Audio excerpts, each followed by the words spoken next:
Hi నమస్తే, welcome to Mara media. నేను మీ కేవీఆర్. తెలంగాణలో రేవంత్ రెడ్డి సర్కారు రోజు రోజుకు ఎంత ప్రజా వ్యతిరేకతను మూటగట్టుకుంటుందో చూసినాం కదా. మొన్న కులగణన ఎస్సీ వర్గీకరణ పేరుతో జరిగిన రప్చర్ అంతా ఇంత కాదు.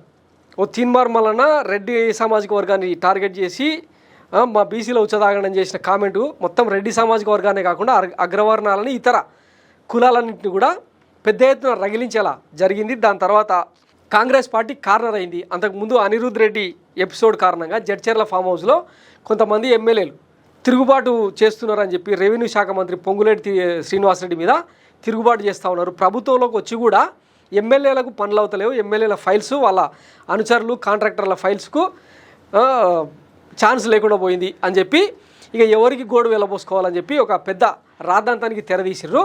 వీటన్నిటి మీద రేవంత్ రెడ్డి అంటే దిద్దుబాటు చర్యలకు దిగడం, పార్టీ వ్యవహారాల ఇన్ఛార్జు దీపాదాస్ మున్షి చర్యలకు దిగడం, ఇవన్నీ కూడా ఏంటంటే ఒక రకంగా అంటే కాంగ్రెస్ పార్టీ ప్రభుత్వం ఏమవుతుంది ఇన్సైడర్గా అనేది ఇప్పుడు పెద్ద చర్చ అనమాట. ఉంటుందా ఊడుతుందా? కొంతమంది అయితే ఏకంగా రెండో కృష్ణుడు రాబోతున్నాడు తెలంగాణకు అని చెప్పి సోషల్ మీడియాలో పోస్టులు కూడా పెడుతున్న తరుణంలో రేవంత్ రెడ్డి నిన్న కొన్ని కీలకమైన కామెంట్లు చేసింది. ఏంటంటే పడవకు చిల్లు పడితే అందరం మునుగుతాం. మరి ఈ చిల్లులు ఎందుకు పడవు? ఇప్పుడు ఆర్థిక శాఖ మంత్రిది ఒక రకమైన దోపిడీ అని చెప్పి మీ ఎమ్మెల్యేలే మాట్లాడుతూ ఉన్నారు. రెవెన్యూ శాఖ మంత్రి పొంగులేటి శ్రీనివాసరెడ్డిది ఇంకొక దోపిడీ అని చెప్పి ఎక్కడ కూడా అంటే తన ఫైల్స్కు తన రాఘవ కన్స్ట్రక్షన్స్కు మేలు చేసుకోవడం తప్పిస్తే ఏ మంత్రికి ఏ ఎమ్మెల్యేకి కూడా ఫేవర్ చేయట్లేదు అని చెప్పి మీరే మాట్లాడుతూ ఉన్నారు, మీ పార్టీ నేతలే. మరి ఇట్లాంటప్పుడు చిల్లులు పడక ఇంకేమవుతుంది? పోనీ అట్టని సంక్షేమాన్ని ఏమైనా గాడిన పెట్టారా? మీరు ఇచ్చిన 6 గ్యారెంటీలు ఏమైనా అమలవుతున్నాయా? ఊరూరా ప్రజలు పొట్టు తిరుగుతూ ఉన్నారు. అది మొన్న గ్రామ సభల్లో ప్రత్యక్షంగా కనపడింది. ఇక పార్టీ లైన్ దాటొద్దు, ఐక్యంగా ఉంటేనే బలం, ఏమైనా సమస్యలు ఉంటే నా దృష్టికి తీసుకురండి, కులగణన సర్వే, ఎస్సీ వర్గీకరణ చారిత్రాత్మకం, ఈ విషయాలను ప్రజల్లోకి బలంగా తీసుకెళ్ళాలి. నిధుల కొరత ఉన్నా చాలా సాధించాం, చేసింది ప్రజలకు చెప్పుకోలేకపోతున్నాం, మండలాల వారీగా కార్యక్రమాలు చేపట్టాలి, పార్టీ ఎమ్మెల్యేలు ఎమ్మెల్సీలకు సీఎం నిర్దేశం, కులగణనపై సూర్యాపేటలో బహిరంగ సభ, వర్గీకరణపై గజ్వేల్ లేదా నర్సాపూర్లో రాహుల్ ఖర్గేను పిలిచేందుకు ఢిల్లీకి సీఎం, మరో 3 రోజుల్లో పీసీసీ కార్యవర్గం అని చెప్పి మహేష్ మాట్లాడుతున్నాడట. తర్వాత ప్రజాప్రతినిధుల సిఫార్సు బిల్లులకు ప్రాధాన్యం, ప్రజలకు ఏమవుతుంది, ఓన్లీ ప్రజాప్రతినిధులు సిఫార్సు చేసిన బిల్లులకు మాత్రమే ఆమోదం తెలపండి అని ముఖ్యమంత్రి స్వయంగా చెప్పిందంటే ఈ ప్రభుత్వం ఎట పనిచేస్తుంది, ఎవరి కోసం పనిచేస్తుంది అన్నది అర్థం చేసుకోండి. మంత్రుల్లో ఎక్కువ క్లియర్ అయింది జూపల్లి బిల్లులే, తక్కువ సిఫార్సు చేసింది ఉత్తమ్ పొంగులేటంట.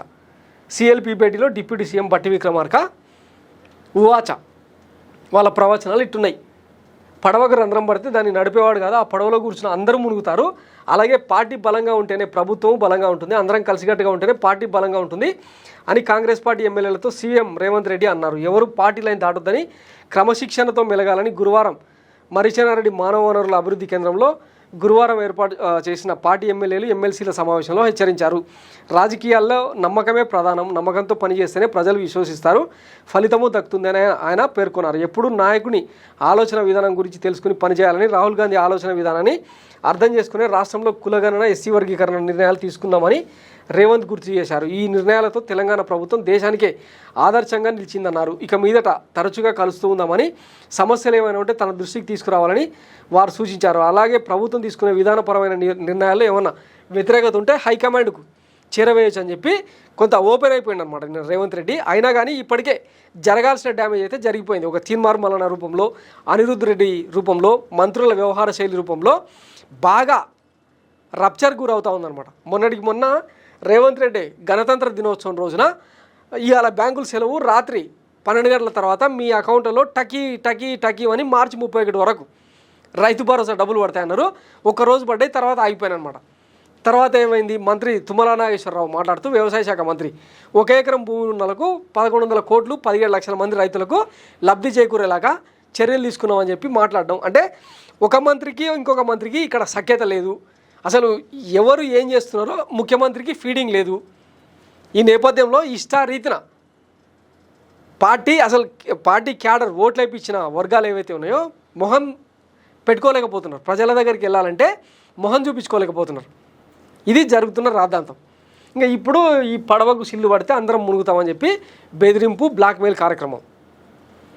వాస్తవానికి ఈ కులగణన అనేది ఒక సాహసోపేతమైన నిర్ణయం. ఎస్సీ వర్గీకరణను చాలా స్మూత్గా హ్యాండిల్ చేయడం ఒక పెద్ద మైలురాయే కాంగ్రెస్ పార్టీకి, ముఖ్యంగా రేవంత్ రెడ్డి సర్కారు చాణక్యానికి నిజంగా హ్యాట్స్ ఆఫ్ చెప్పాల్సింది. కానీ ఇవి రెండే కాదు కదా సమస్యలు.